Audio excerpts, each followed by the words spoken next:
Hello everyone and welcome to our channel. So today we are going to discuss about molar mass as I've written on the board, and let's look how to calculate molar mass if it's not only just for element but also for a compound. As you already know, in the periodic table it is already given for each element. Like for hydrogen it is 1.008, for oxygen it is 16, and sulfur it is 32.07. But looking at these and saying the molar mass, it's very easy. But what will you do if you have given a compound and asked to calculate the molar mass? So my aim in this video is to teach you all how to calculate the molar mass if it is given a compound. So as you all know, in the periodic table, if for example if you take sodium, then it is 22.9 approximately gram per mole. So molar mass is denoted by gram per mole. You should also remember that in many of the textbooks and definitions, molar mass is also interchangeably used with the term atomic weight, which equals number of protons and number of neutrons.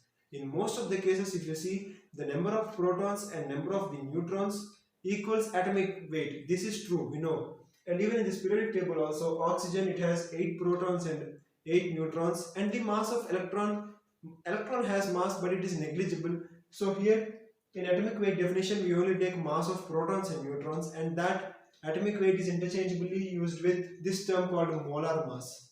So now that you know the basics of molar mass, let's see a compound called H2SO4, which is sulfuric acid. The formula of sulfuric acid is H2SO4.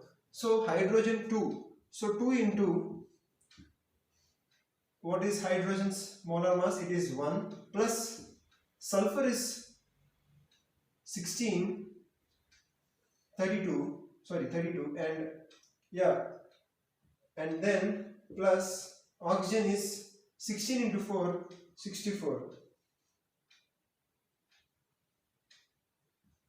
So that equals 2 plus 96, which equals 98. So the molar mass is 98 for H2SO4. And if you take O2, oxygen, it is 16 into 2 equals 32 gram per mole. So this is how you calculate the molar mass of any compound which is given. If there is 2, then 2 into 1, and then add sulfur and then also add oxygen. Sulfur it is 32, and then oxygen is 16 into 4 is 64. So 64 plus 32 plus 2, which gives us 98. So I hope you all have understood what I was trying to tell you all, and thank you so much for watching our video. Thank you so much.